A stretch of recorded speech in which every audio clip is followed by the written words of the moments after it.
Hello everyone, and welcome back to my channel. Just another struggling writer. The beleaguered author's one-stop shop for commiseration and hopefully inspiration. My name is Carrie Scher, and I am just another struggling writer. So today I thought we would just have a cozy little chat about moderation in your writing. And while we chat, I'm gonna be painting my nails. I tried painting them earlier and for some reason they would just not dry. After 2 hours, they were still really smudgy. So I took them all off again and I'm gonna try this again. So bear with me. And of course, Mr. Man here is on site to make sure proceedings don't go awry. Or to make sure that they do. Oh, what a stretch.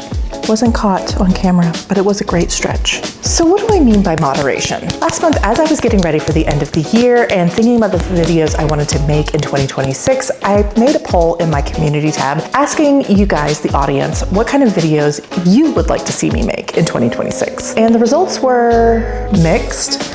And the conclusion I drew from it was that y'all just want to see me talk about everything. So I thought I would start off with a little bit of a spicy take.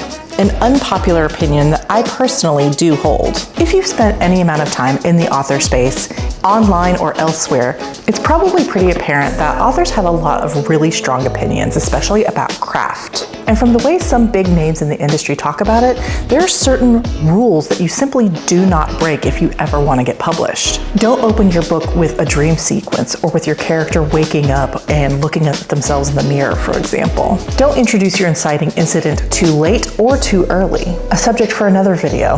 But what I want to talk about today is specifically on a line level, and that is the controversial topic of adverbs and speaker tags. And my unpopular opinion is that both are fine in writing. I know. It's crazy to say, but it's true. I don't think there's anything inherently wrong with utilizing speaker tags and adverbs as part of your narrative voice. Let's talk about speaker tags first. I can't remember which big name author was the one who said it, but someone said that the speaker tag should be the least interesting part of the sentence in which someone is talking. In essence, the dialogue should be more interesting than the words used to describe the dialogue. And if the opposite is true, then you have done something wrong with that sentence. And as such, you should always use said or asked when you are writing dialogue, rather than growled or whispered or yelled. And if you're asking me, that advice is crap. Okay, not crap, but definitely not one size fits all.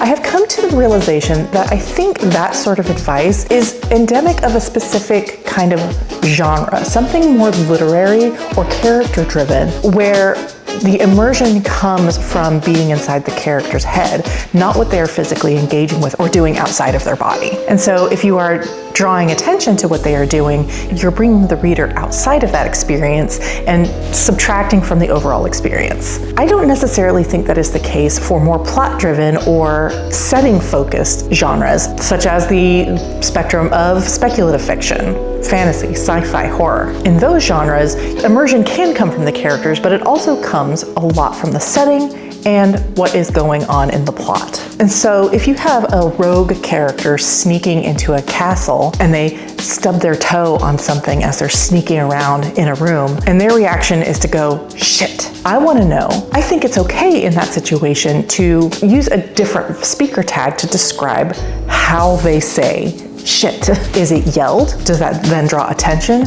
Or is it whispered? Is it in their mind? In a romance story, if the two primary characters are finally confessing their love, utilizing speaker tags can make those scenes feel more emotional and can help the reader feel more in the moment rather than just a flat said or asked. Now, to be sure, you want to be mindful that when you're using speaker tags that you are not relying on it to avoid showing what the characters are feeling and how they're saying it rather than telling. If a character says, leave me alone, and you say, leave me alone, he growled, you could also say, leave me alone, he said, rough and low in his throat, to kind of indicate that he is growling. And it's really up to you to decide which is more appropriate in the moment. And that is kind of the thesis of this entire video, is don't let some big name author and some hard and fast rules about writing deter you from developing your own authority authorial voice. The same is true for adverbs, which are, of course, words used to describe how a verb is being done. So,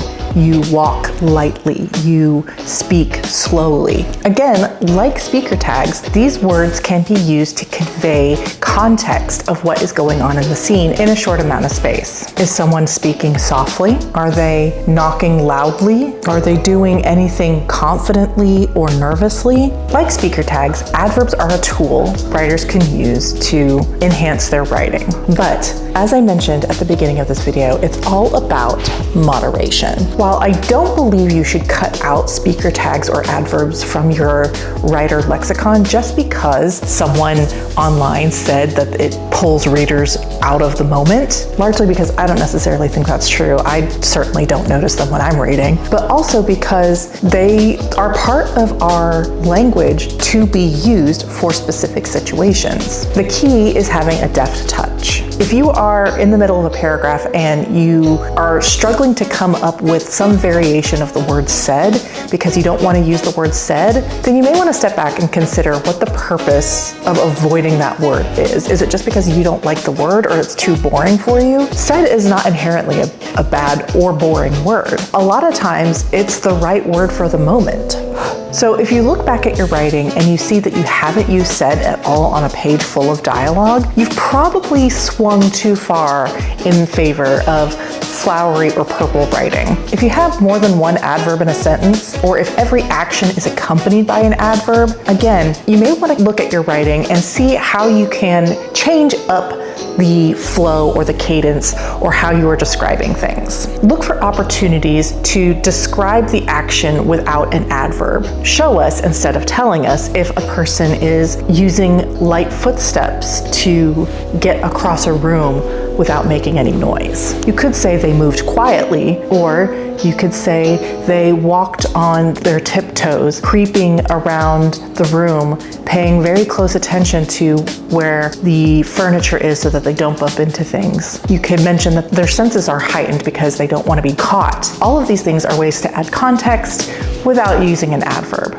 But in the heat of an action-packed scene or an argument between characters, speaker tags and adverbs might be the best way to maintain the flow of the scene without breaking immersion. So again, it's all about moderation. And this was something I had to learn. One of my biggest influences on my own writing was the author of the Boy Wizard series that shall not be named. For those of you familiar with that series, you know that she was very, very heavy on speaker tags and adverbs. And as such, I grew up to be a writer who relied on them a lot too. And it was something I had to accept I needed to change if I ever wanted to become a serious writer. I needed to accept that said and asked were not boring words. You don't need to describe how someone says something every single paragraph. But while I learned that lesson, I also found that it's kind of asinine to suggest that they should be cut from my vocabulary entirely. And I'm not going to pretend that I know if I've got the right balance yet. I haven't been published and I haven't really had many chances for feedback on my work. But what I can say is that I can compare what I write now to what I was writing 10, 15, 20 years ago and say that I have made strides. And one of the strides has been ensuring that there is a good balance of showing, telling, adverbs, speaker tags, said, and description. So if you're a new author and you're struggling to find your authorial voice, my recommendation